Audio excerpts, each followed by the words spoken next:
नमस्कार, मैं डॉक्टर विजय शुक्ल। उत्तर प्रदेश की राजनीति इस समय सतह पर शांत दिखाई दे सकती है, लेकिन भीतर गहरे स्तर पर बड़े पुनर्संयोजन चल रहे हैं। 2027 विधानसभा चुनाव भले अभी दूर लगते हों, पर राजनीतिक दलों ने अपनी अपनी बिसात बिछानी शुरू कर दी है। इसी कड़ी में वरिष्ठ नेता नसीमुद्दीन सिद्दीकी का अखिलेश यादव की मौजूदगी में समाजवादी पार्टी में शामिल होना केवल एक व्यक्ति का दल परिवर्तन नहीं, बल्कि एक बड़े सियासी संकेत की तरह देखा जा रहा है। यह कदम उस समय आया है जब पार्टी के पारंपरिक और सबसे प्रभावशाली मुस्लिम चेहरे आजम खान लंबे समय से कानूनी और राजनीतिक चुनौतियों में उलझे रहे हैं।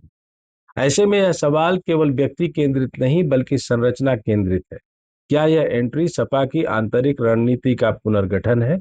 और क्या उत्तर प्रदेश के वर्तमान राजनीतिक माहौल में इसका वास्तविक महत्व है भी या नहीं? उत्तर प्रदेश की राजनीति को समझने के लिए सबसे पहले उसके सामाजिक आधार को समझना जरूरी है। यह प्रदेश केवल जाति या धर्म के आधार पर वोटिंग पैटर्न तय नहीं करता, बल्कि नेतृत्व की विश्वसनीयता, संगठन की मजबूती और मुद्दों की धार भी निर्णायक भूमिका निभाती है। पिछले एक दशक में भारतीय जनता पार्टी ने सामाजिक समीकरणों को नए ढंग से साधा है। गैर यादव पिछड़ों और गैर जाटव दलितों के बीच पैठ बनाकर उसने पारंपरिक ध्रुवीकरण की सीमाओं को तोड़ा है। इसके मुकाबले में सपा को अपने मुस्लिम यादव आधार के साथ साथ नए वर्गों को जोड़ने की चुनौती है, और यहीं पर नसीमुद्दीन सिद्दीकी का राजनीतिक अनुभव महत्वपूर्ण हो जाता है। वे लंबे समय तक बहुजन समाज पार्टी में रहे, जहां उन्होंने दलित मुस्लिम समीकरण की राजनीति को करीब से देखा और साधा। मायावती के शासनकाल में वे सत्ता संचालन के प्रमुख चेहरों में गिने जाते थे। उनके पास संगठन की बारीक समझ है, कैसे बूथ स्तर तक कार्यकर्ताओं को सक्रिय किया जाए, कैसे प्रशासनिक ढांचे को चुनावी रणनीति से जोड़ा जाए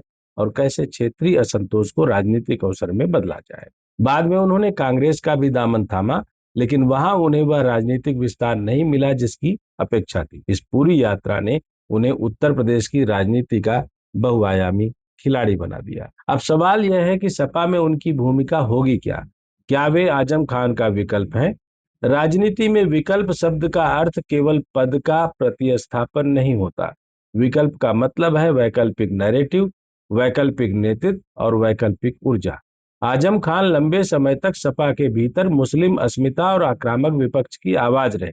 वे केवल विधायक या मंत्री नहीं थे, बल्कि एक प्रतीक थे।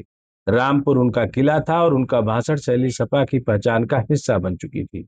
लेकिन पिछले वर्षों में मुकदमों और स्वास्थ्य कारणों ने उनकी सक्रियता को सीमित किया है।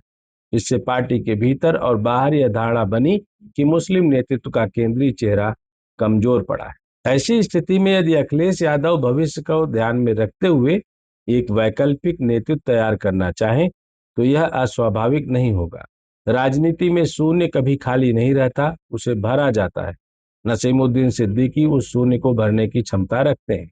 वे अनुभववान हैं, प्रशासनिक तौर पर परिपक्व हैं और सियासी संघर्ष से गुजरे हैं।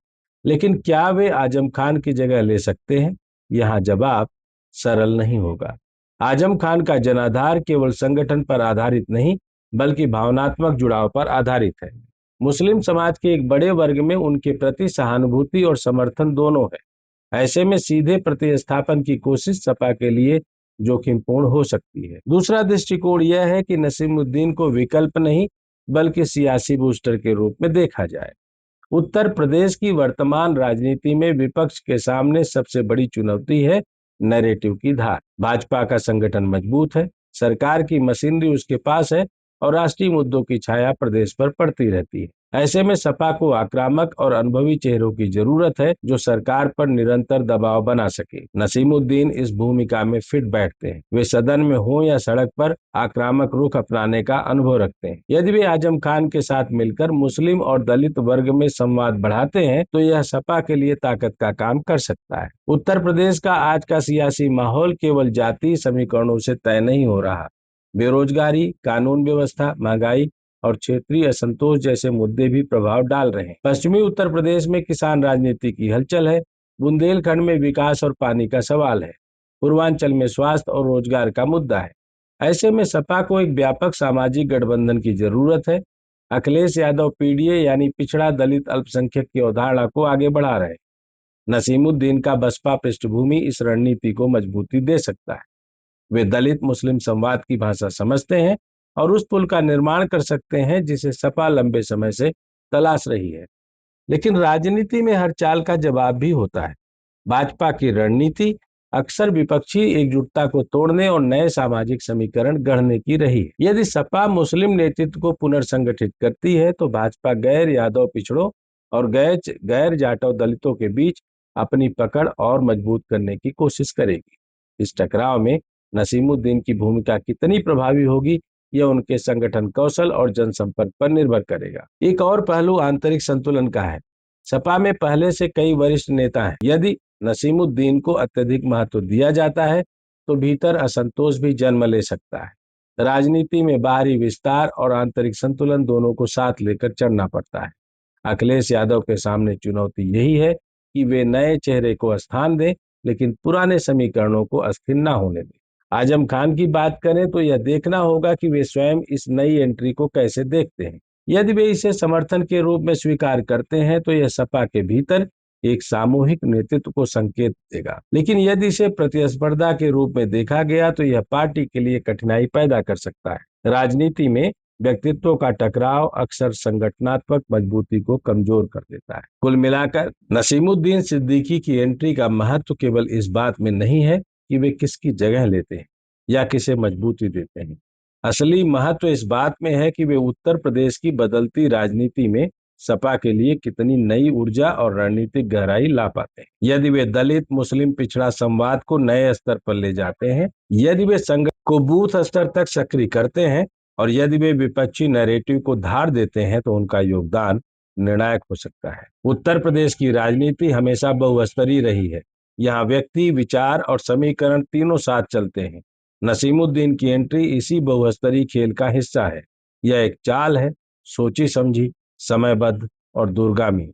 अब देखना यह है कि यह चाल केवल संतुलन साधने तक सीमित रहती है या सपा की सियासी दिशा को नया मोड़ देती है।